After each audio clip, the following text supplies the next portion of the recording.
Bom dia a todos, ou boa tarde ou boa noite. Vamos começar mais uma aula, nossa aula 13, movimento circular uniforme. Essa aula está no capítulo 3 do nosso livro. Tá? Vocês vão ver lá que tem algumas coisas que eu estou ignorando por enquanto, porque são coisas que realmente a gente quase não trabalha. Por exemplo, a função horária do movimento circular uniforme, coisas do gênero. Tá? Aceleração angular também eu não vou trabalhar muito, porque vocês vão observar que tem muito pouco exercício sobre isso é muito pouco trabalhado, mas eu comento rapidamente sobre aceleração e à medida que a gente for precisando, a gente pode ir resgatando esses conceitos, tá? Mas estou trabalhando com o que é mais importante nesse assunto, com aqueles conceitos que a gente vai arrastar durante todo o ensino médio. Bom, movimento circular uniforme, o nome já deixa claro o que é, vai ser a análise de um movimento de um corpo que percorre uma trajetória circular, ou uma circunferência completa, ou parte de uma circunferência. Tá? Toda circunferência é definida por um raio, né? A definição de circunferência é o conjunto dos pontos que têm a mesma distância do centro, ou seja, que distam a distância r do centro. Então, todo movimento circular vai ser definido por um raio r. E nessa trajetória circular, em cada ponto, eu consigo traçar o vetor velocidade. Então a velocidade vai ser constante, porque ele é circular uniforme, mas constante como? Constante no seu valor, no módulo, certo? Porque a direção muda em cada instante. A gente vai observar como isso se dá. Vamos desenhar de novo a trajetória circular, definir o raio R dessa trajetória e observar algumas coisas aqui. Então vamos pegar esse corpo, ele vai percorrer parte dessa trajetória, ele tem velocidade uniforme v, percorreu até aquele ponto marcado ali. Repare que a velocidade v é a mesma, só que ela muda a direção, claro. A velocidade sempre está tangenciando a circunferência. Então, olha só, tangenciando, ou seja, ela parte de um ponto só. Eu vou voltar para a primeira imagem. A velocidade, então, uniforme, sempre tangenciando aqui. Bom, esse corpo, então, ele percorreu um ΔS. A gente poderia colocar, então, que velocidade igual a espaço sobre tempo, ele tem esse ΔS percorrido. Só que além do ΔS, eu poderia falar que ele percorreu um ângulo. Ao invés de trabalhar com o espaço que ele anda, eu posso trabalhar com um ângulo que varia o seu movimento. A gente vai chamar por enquanto esse ângulo de φ. E esse ângulo φ, essa letra grega φ, maiúsculo aqui embaixo, é o que a gente chama de espaço angular. Tá? Então a gente tinha um espaço, ou agora a gente vai diferenciar de espaço linear, ou seja, sobre a linha, e agora o espaço angular, que define um ângulo. Só para lembrar um pouquinho da geometria do ensino fundamental, esse pedaço da circunferência aqui a gente chamava de arco, que é aquele ΔS marcado na figura anterior. Esse arco é definido por um ângulo naquela circunferência. Se a circunferência tiver um raio maior, o arco seria maior com o mesmo ângulo. A gente vai ver um pouco isso depois. Então, dali o nosso ângulo φ, o raio R e aqui o arco, né? Essa linha aqui que está marcada. Por definição, o arco é medido como sendo um ângulo vezes o raio. Só que esse ângulo em radianos, não em graus. Para quem não sabe usar a unidade em radianos, a gente tem que a circunferência completa, uma volta completa, que são 360 graus, equivale a 2π radianos. Na matemática vocês veem ou vão ver qual a origem desse 2π aqui, mas por enquanto para a gente basta lembrar disso, que a volta completa tem 2π radianos, que equivale a 360 graus. Isso quer dizer que a metade disso, π radianos, são 180 graus. Então, meia volta, π radianos. Se eu pegar, por exemplo, 3/4 de π radiano, eu poderia calcular isso em graus, eu poderia ter noção de quanto isso vale. Então você faz uma regra de 3. Ó. Você sabe que π radiano é 180, é um valor que a gente vai acabar usando muito. Então você faz 3/4 de π radiano é igual a x, π radiano é igual a 180, e trabalha com a regra de 3. Certo? Neste caso específico aqui, você teria um ângulo de, só fazer a conta rápida aqui, 180 vezes dividido por 4 daria 45 vezes 3, 135 graus, certo? Só para exemplificar. Mas qualquer ângulo que você tiver em radianos, você pode olhar em graus ou vice-versa, fazendo uma regra de 3 simples, tá? Repare que quando tiver o comprimento total da circunferência, a gente tinha uma fórmula que a gente viu também no ensino fundamental, que era o comprimento, né, o tamanho total da circunferência, 2πr. Agora a gente entende um pouco melhor isso. 2π é o ângulo em radiano vezes o raio. Tá ok? Vamos lá agora. Vou olhar o movimento. Eu sei que velocidade uniforme é o espaço sobre tempo. Isso ainda vale. Se eu tivesse ΔS, eu divido pelo tempo, consigo calcular aquilo. A gente vai definir ômega, essa letra grega aqui que parece um W, como velocidade angular.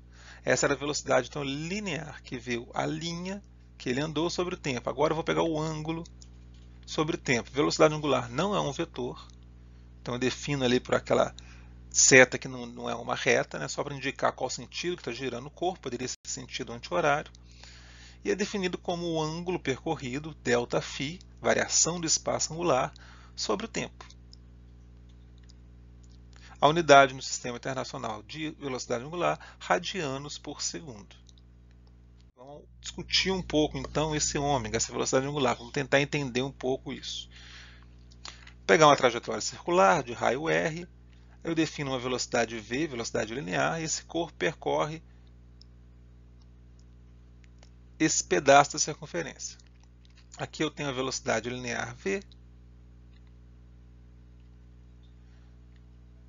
desenho o raio de novo, esse é o ΔS, tá vendo? Eu tenho que ver qual sentido que ele gira, se ele girar sentido contrário, esse seria ΔS, mas aqui o ΔS é isso daqui, que corresponde exatamente a 3/4 da circunferência, e o ângulo definido aqui, ó, do ponto que ele sai, no sentido que ele gira, até o ponto final, ΔΦ.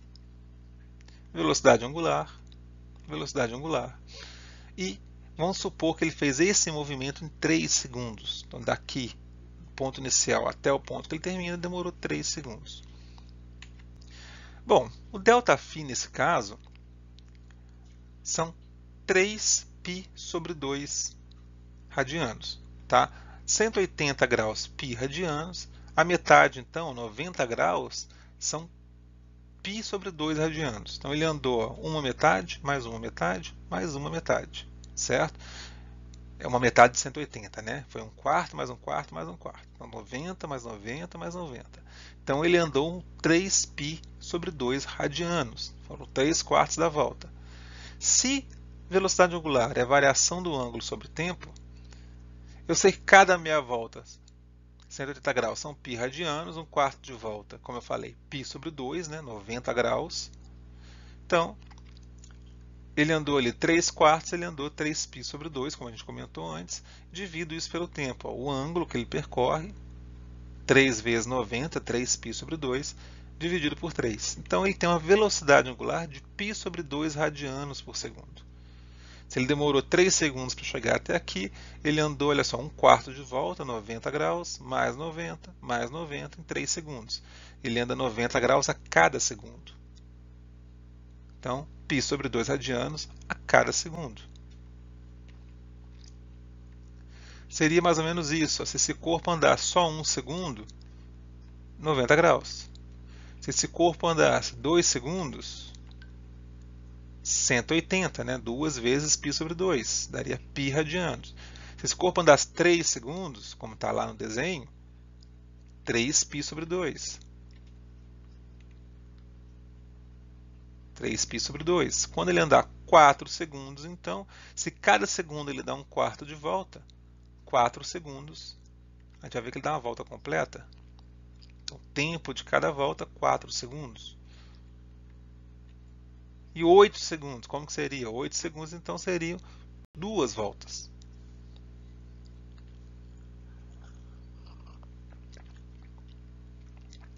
Tá ok? Então, velocidade angular, assim como velocidade linear, nos fala a variação do espaço pelo tempo, mas nesse caso o espaço é o ângulo. Relação entre essas velocidades, a angular e a linear. De novo, pega a nossa trajetória circular, definida pelo raio R. Ali tem a velocidade linear, que em cada ponto ela se repete, né? Muda só a direção. Então está ali, ó, o mesmo movimento que antes, a velocidade linear definida ali com o mesmo valor, só a direção diferente. Esse foi o nosso ΔS, o nosso ΔΦ, variação do espaço angular, e a velocidade angular não é um vetor definido por ômega. Eu sei que o arco e essa linha azul, ΔS, é definida pelo ângulo vezes raio, né? Então lá, ΔS é ΔΦ vezes R. Só que eu sei também que velocidade é variação do espaço pelo tempo, nesse caso, velocidade linear. Se eu substituir então ΔS por ΔΦ vezes R, vai ficar assim uma equação. Ó. Só que olha só, ΔΦ sobre ΔT. ΔΦ sobre ΔT é a velocidade angular. Então daqui eu tiro que a velocidade linear é igual a angular vezes o raio. Eu consigo definir as duas assim. Repara uma coisa, ó. O espaço linear, variação do espaço linear, essa linha aqui, é igual ao ângulo vezes o raio. A velocidade linear, a velocidade que indica o movimento na linha, é igual à velocidade angular, que indica a variação do ângulo, vezes R. Ó, linear, angular, raio. Linear, angular, raio. Então, qualquer grandeza linear, ela se relaciona com a sua equivalente angular, multiplicando pelo raio. Ó, linear, espaço, angular, o espaço, raio. Velocidade linear, velocidade angular, raio. Então tem um mementozinho, um macete para se lembrar dessa relação, para não confundir os dois. Lembra de lar. Lar, linear igual angular vezes o raio. A aceleração, por exemplo, que eu falei que não ia explorar muito nessa aula, está aqui. Ó. A aceleração linear, esse corpo poderia não ter um movimento circular uniforme. Poderia variar a velocidade quando percorre essa linha. Ele teria uma aceleração linear, que seria igual a aceleração angular vezes o raio. Tá ok? Então isso vale para qualquer grandeza linear e grandeza angular. Isso é uma coisa que é legal a gente lembrar. Vamos explorar um pouco mais. Imagina esses dois satélites e eles vão girar juntos. Eles completam uma volta no mesmo tempo. Tá? Bom, se eles completam uma volta no mesmo tempo, eles percorrem o mesmo ângulo no mesmo tempo. Né? Uma volta 2π radianos ou 360 graus. Então eles têm uma variação do ângulo no tempo iguais. Eles têm a mesma velocidade angular. Só que eles têm trajetórias com raios diferentes. Tá? Muito bem diferentes, muito bem definidas essas diferenças. Então, completam a volta juntos, percorrem o mesmo espaço angular no mesmo tempo. Então, a velocidade angular dos dois iguais.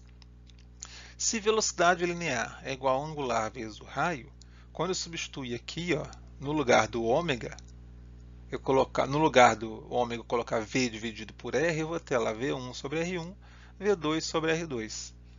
Tá? Então é proporcional a velocidade e o raio. O que isso quer dizer? Quer dizer que quanto maior for o raio, para esses dois corpos terem a mesma velocidade angular, o que tem o raio maior na trajetória tem que ter uma velocidade linear maior. Isso é um pouco óbvio, né? Se eles querem girar juntos, esse que vai percorrer um espaço linear maior, a circunferência dele é bem maior, ele tem que ter uma velocidade linear maior, ele tem que ter maior rapidez. A velocidade angular é igual às lineares diferentes de acordo com o raio. Isso aí a gente já tem uma noção disso, a gente conhece isso quando vê alguns exemplos do dia a dia, por exemplo, uma corrida, uma prova de atletismo. Se você quer ter uma corrida justa, né? Se todos esses atletas corressem com a mesma velocidade, eles teriam que sair juntos e chegar juntos no final da corrida. Só que como tem uma curva no meio da corrida, o que está na parte mais externa ele tem que partir na frente. Por isso tem essa diferença da partida. O espaço que ele percorreria se saísse um do lado do outro seria maior. Então por isso que botaram essa atleta mais à frente. Tá? Para ficar mais claro isso, vamos analisar o que a gente chama de satélite geoestacionário. O satélite geoestacionário é aquele satélite que gira em torno da Terra, mas ele não muda sua posição em relação à Terra. Satélites, por exemplo, daqueles que transmitem canais de televisão, eles têm que ter essa característica. Você tem uma pequena antena, você vê isso nos prédios, ela aponta sempre para o mesmo lugar. Se o satélite girasse, né, tivesse movimento que não acompanhasse a Terra, não ia adiantar nada você pegar a sua antena e apontar para um lugar fixo. Seria que cada dia, cada segundo, ficar procurando esse satélite. Seria um absurdo. Então, você tem um satélite geoestacionário. Ele está parado em relação à Terra. Como a Terra gira, ele gira junto. Inclusive, isso aqui é mais um dos argumentos que você pode jogar para quem defende a Terra plana e que a Terra é estática, não gira. Então, por que a gente faz conta com o satélite geoestacionário? A gente lança o satélite para girar e ele fica parado em relação à Terra. Tá? Mais um argumento, só mais um. Então, a velocidade do movimento de rotação da Terra, tá? Isso aqui da Terra é cerca de 1.666 km por hora. Então, a Terra gira bem rápido. Tá? É muito rápido mesmo, são 1.600 km por hora.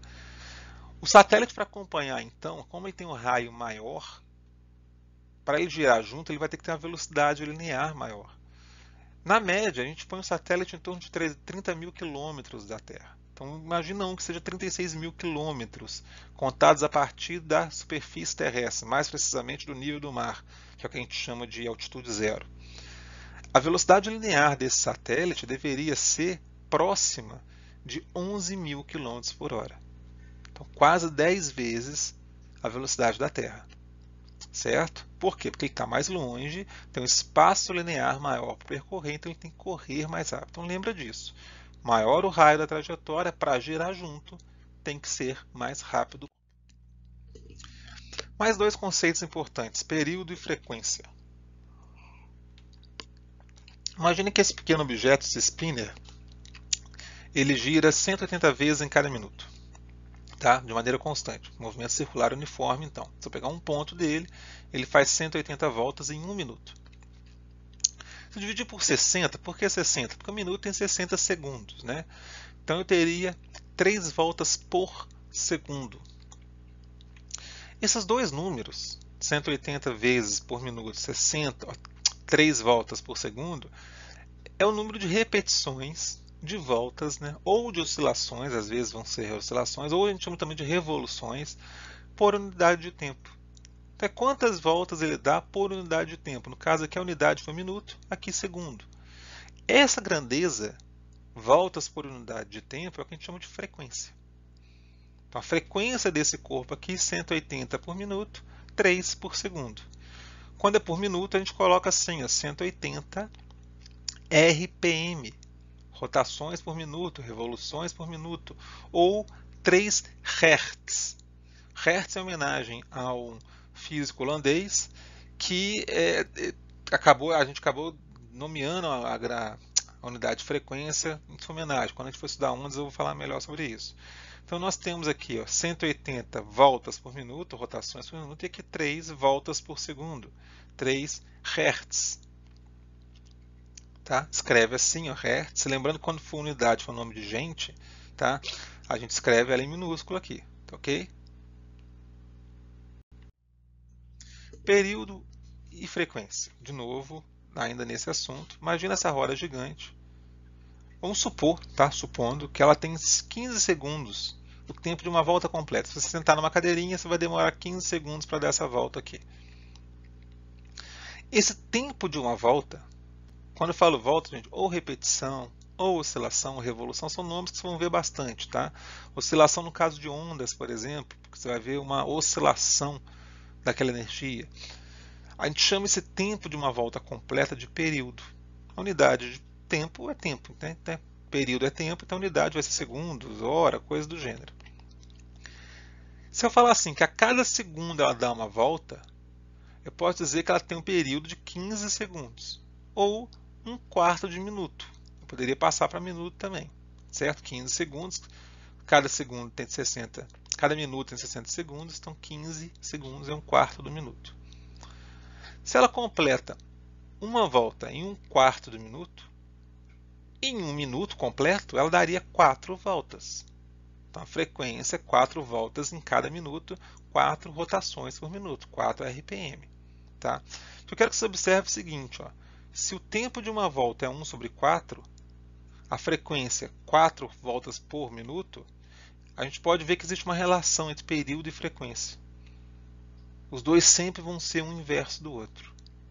Tá? Se eu trabalhasse aqui em Hertz, eu teria então período de 15 segundos e a frequência 1 sobre 15 Hz. É sempre o contrário. Se a gente pegar o conceito de período e frequência e jogar na equação da velocidade angular, a gente teria mais ou menos isso. Olha só. Se eu tenho uma volta completa, o ângulo é de 2π. Tempo de uma volta completa tem um nome diferente, a gente chama de período. É tempo do mesmo jeito, mas o nome é outro. Então eu poderia escrever assim, ó, que a velocidade angular é 2π sobre período. 2π é um valor fixo, então se alguém me der só o período de um movimento, eu calculo a velocidade angular dele.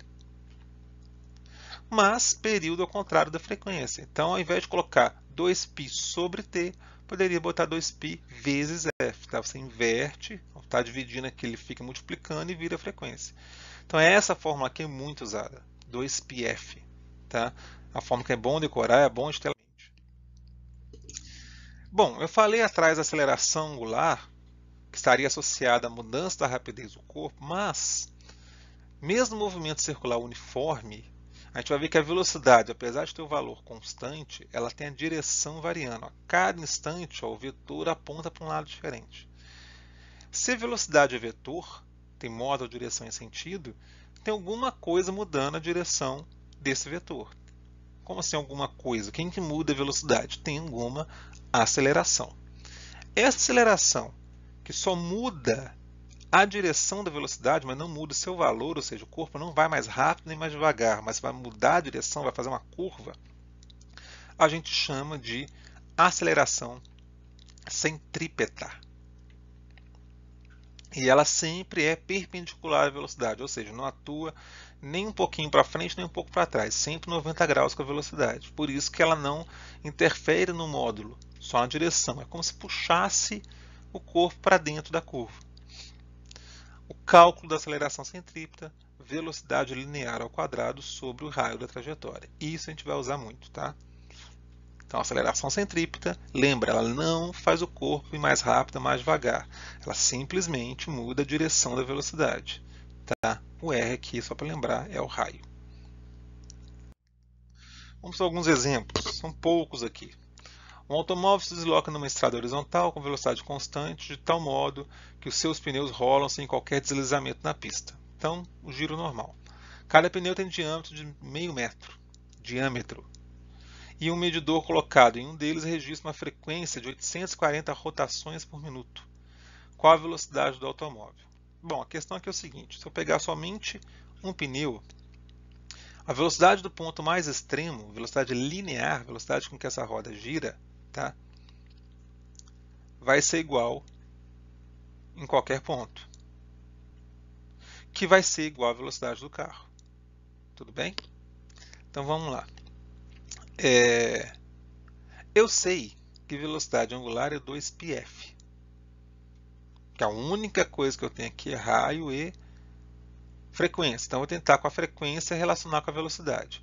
Eu sei que velocidade, ó, velocidade linear é angular vezes o raio. Então, vou misturar essas fórmulas, porque eu quero a velocidade do carro, eu quero a velocidade desse ponto mais extremo da roda, eu quero a velocidade linear. Então, olha só, velocidade ômega-r, no lugar do ômega, 2πf. Então, velocidade 2πf vezes r. Eu tenho frequência, eu tenho raio, acabou. Só ficar ligado nisso. Ó. Eu tenho frequência em minutos. Olha como estão as respostas, em segundos. Então, rotações a cada minuto, você divide por 60, né, porque um minuto tem 60 segundos. Ele tem 14 rotações por segundo, 14 Hz. O raio é metade do diâmetro, 0,25 metros. Joga os valores ali, ó, 2π, 14 vezes 0,25. A resposta é em função de π. Tem prova que dá o valor de π igual a 3, 3,14. Você tem que ver como que a prova trabalha com isso. Se não der valor nenhum, você deixa a resposta com π, igual está aqui. Então, multiplicando isso, a gente vai achar 7π metros por segundo. Essa é a velocidade do ponto mais extremo da roda, né, que tem 25 centímetros, né, 0,25 metros distante do centro. Essa é a velocidade do carro. Mais um exemplo, um eucalipto. Está plantado perpendicularmente ao solo. A árvore é cortada e leva 4 segundos para deixar o chão. Então não é exatamente esse movimento que ele fez, é mais ou menos isso. Ó. Imagina o ponto mais alto da árvore, 4 segundos, chega ao chão. Então ele faz um movimento circular.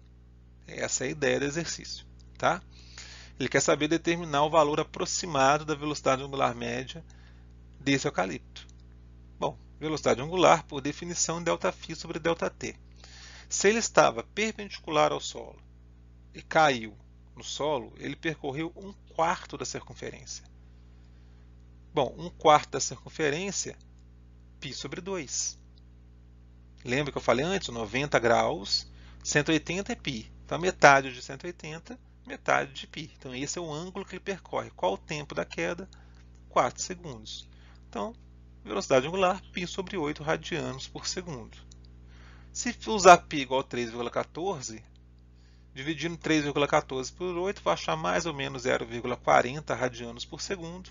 E ele quer um valor aproximado mesmo, então tá ok. E nosso último exemplo. Um ciclista treina uma pista circular executando um movimento circular uniforme, com velocidade de 20 metros por segundo. O raio da pista é 80 metros. Determinar o valor da aceleração centrípeta. Esse é bem simples. Você tem a velocidade de 20 metros por segundo, o raio 80 metros e quer a centrípeta. Só jogar ali, ó, 20 ao quadrado, né, velocidade linear. As unidades são todas ok, ó, Sistema Internacional de Unidades. 80 metros. Divide, então, 20 ao quadrado é 400 por 80. 5 metros por segundo ao quadrado. Tá? O vetor aceleração centrípeta, se o ciclista está fazendo a curva, a velocidade nesse instante seria aqui perpendicular à curva, né, para frente dele. Ó. A cada segundo ela muda, mas nesse instante ela está apontando para frente. A aceleração centrípeta faz 90 graus com a velocidade. Então essa seria a aceleração centrípeta. E só para treinar essas equações, tá, o exercício 012, para vocês marcarem também a nossa frequência. É bem simples, isso é só aplicação de fórmula mesmo, tá? Porque é uma coisa que a gente vai ter pouco exercício, movimento circular, mas a gente tem que treinar essas equações que elas aparecem em outros assuntos. Então você tem um movimento circular uniforme, num raio de 100 centímetros, olha a unidade, com aceleração centrípeta 4 metros por segundo ao quadrado. Ele quer velocidade linear, aplicação de fórmula direta, depois a angular, você lembra que a relação lar, né? Qualquer grandeza linear é igual a angular vezes raio. E depois, com a velocidade angular, você pode achar a frequência e o período. Então, a aplicação das fórmulas mais importantes, tá? Só para você treinar um pouquinho. E aí vocês me mandam isso para este e-mail. Não tentar mandar mais rápido possível, por favor, porque a gente está agora com prazo para lançar as frequências. Eu não posso esperar até o final do bimestre. Então, quanto mais rápido vocês me mandarem, melhor fica a situação de vocês lá. Tá? Claro que se alguém não puder mandar no prazo de uma semana, mesmo que eu lance falta depois de uma semana, gente, eu posso mudar. Fiquem tranquilos com isso, mas só para a gente ter um controle de quem a gente está enviando ou não. Tudo bem? Então, fim dessa aula. O movimento circular ainda tem mais uma pequena aula para a gente explorar, não são conceitos novos, mas só como aplicar isso. Eu vou fazer a segunda parte então, desse capítulo e depois a gente encerra ele com isso.